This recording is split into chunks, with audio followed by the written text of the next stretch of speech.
Why is it so hard to change? Honestly, I've spent the last 20 years asking that question.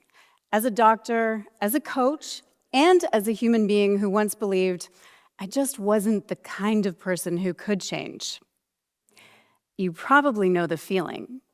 Maybe it was a New Year's resolution or a milestone birthday, something that made you say, "That's it, time to turn things around." So, you downloaded a habit tracker, bought a blender, a yoga mat, and enough kale to alarm your family. And then, 2 weeks later, there you were, side-eyeing the blender like it betrayed you, and pretending the habit tracker never existed. Back to the same patterns and the same routines. I've been there too, many times, with my health, my career, and my money. For a while, my credit card lived in the freezer, literally in a block of ice beside the frozen peas.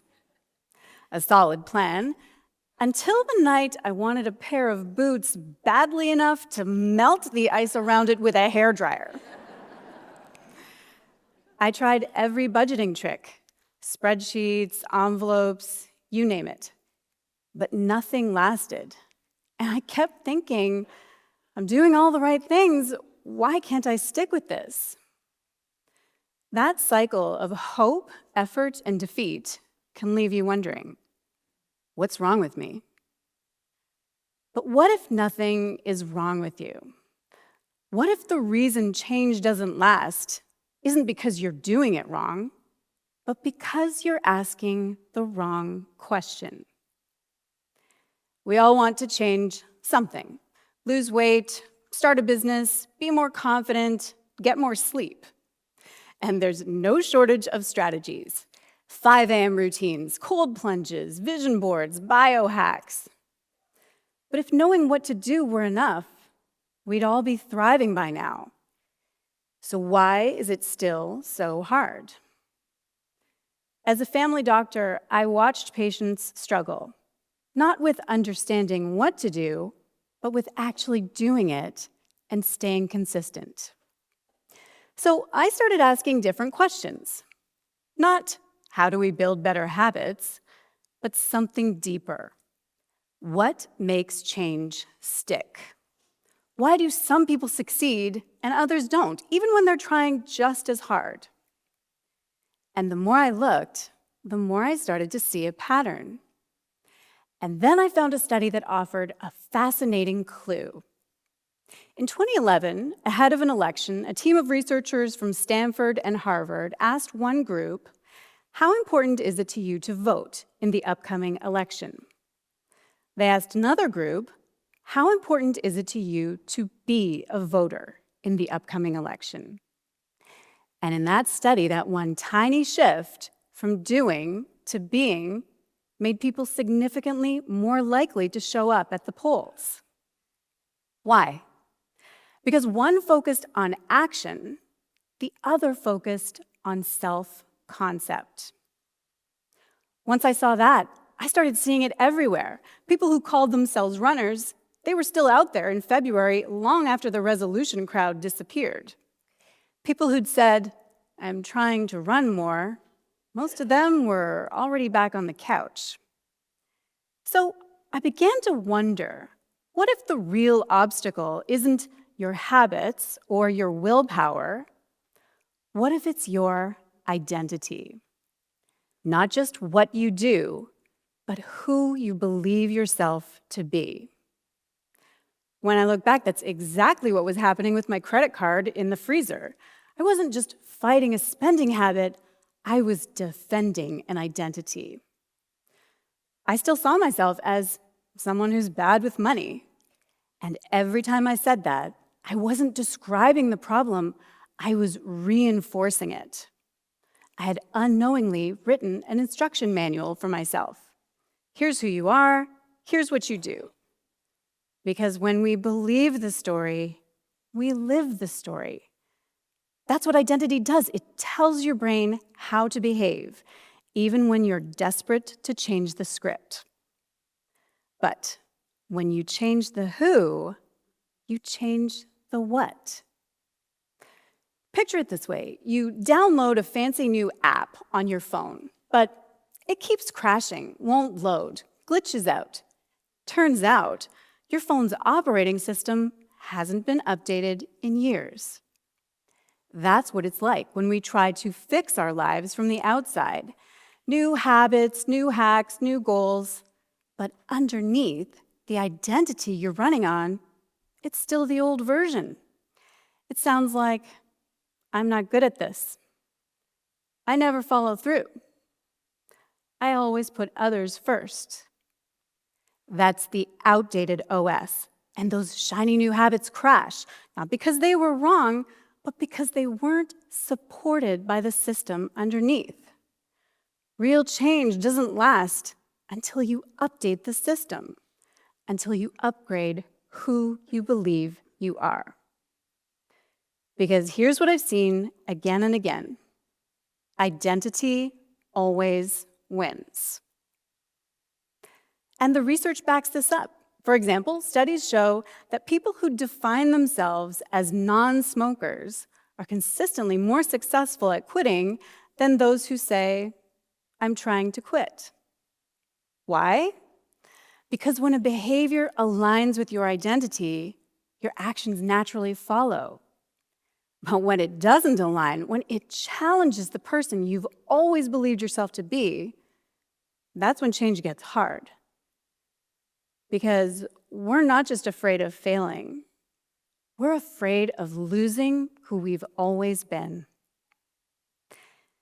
And that's the part that fascinates me. Even when a new habit is something that you genuinely want, if it's not aligned with your current identity, your subconscious mind will resist it. It's like your subconscious is one of those nasty shop ladies in Pretty Woman. New habit walks in and your mind looks it up and down and goes, you obviously are in the wrong place. Please leave. Your mind prioritizes what's familiar, not what's better. And here's what I've come to believe. Identity isn't just the missing link to small daily behavior change, like going to the gym. It's also what shapes your entire trajectory. Because once I started seeing this pattern in my patients, I started seeing it in myself. 2 decades into practicing medicine, I felt increasingly misaligned. Not burned out, misaligned. I wanted to reach people before they got sick, not just treat them after. I wanted to teach, to create, to help people change their lives in a deeper way. But I couldn't seem to walk away. It wasn't the work itself, it was the identity that I had built around it. I had lived that story for so long, I couldn't imagine another way. I kept telling myself, this is who I am. This is what I do. This is what people expect of me. But the truth is, that story was outdated, and it was keeping me small. And maybe you've been there too. You're not stuck. You're just loyal to an old story. William Faulkner said, "You cannot swim for new horizons until you have courage to lose sight of the shore." For me, losing sight of the shore meant letting go of who I'd been and giving myself permission to become someone new. A creator, an educator, a YouTuber, roles that didn't come with a title or prestige or any kind of safety net. A new identity that made no sense on paper, but made complete sense inside. Once I stopped clinging to doctor as my core identity, then the bold decisions became possible. I remember handing in my resignation. I thought it would feel terrifying. It didn't. It felt true. And on my last day, after my last patient, I walked out of the clinic, got into my car, and ugly cried for a solid 15 minutes. I cried for my 17-year-old self who had dreamed of becoming a doctor, and now it was over. But then, as I drove home, music up, windows down, I started to feel something else. I could finally breathe. And that's the power of identity. It doesn't just help you change, it sets you free.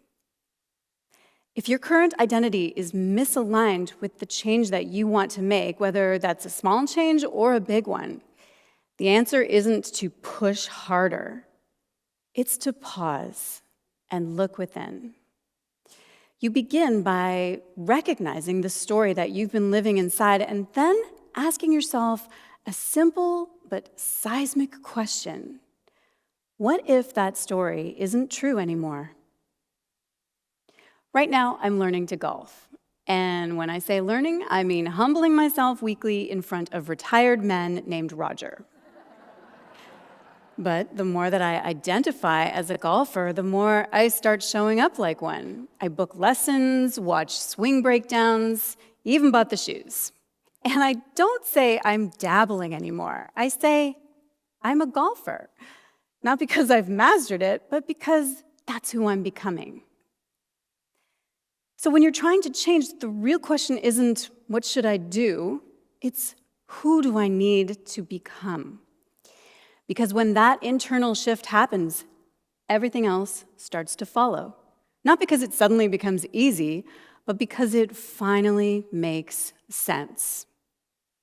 So let me leave you with this. Whatever change you want to make, you're no longer approaching it as the person that you've been, but as the person that you're becoming. That old credit card does not live in my freezer anymore because I stopped needing to protect myself from my own story. And this is what true reinvention looks like, because when you redesign your identity from the inside out, your whole life begins to shift. You parent differently, lead differently, create differently, serve differently. And that ripples outward, because people who know who they are the ones who change the world. Thank you.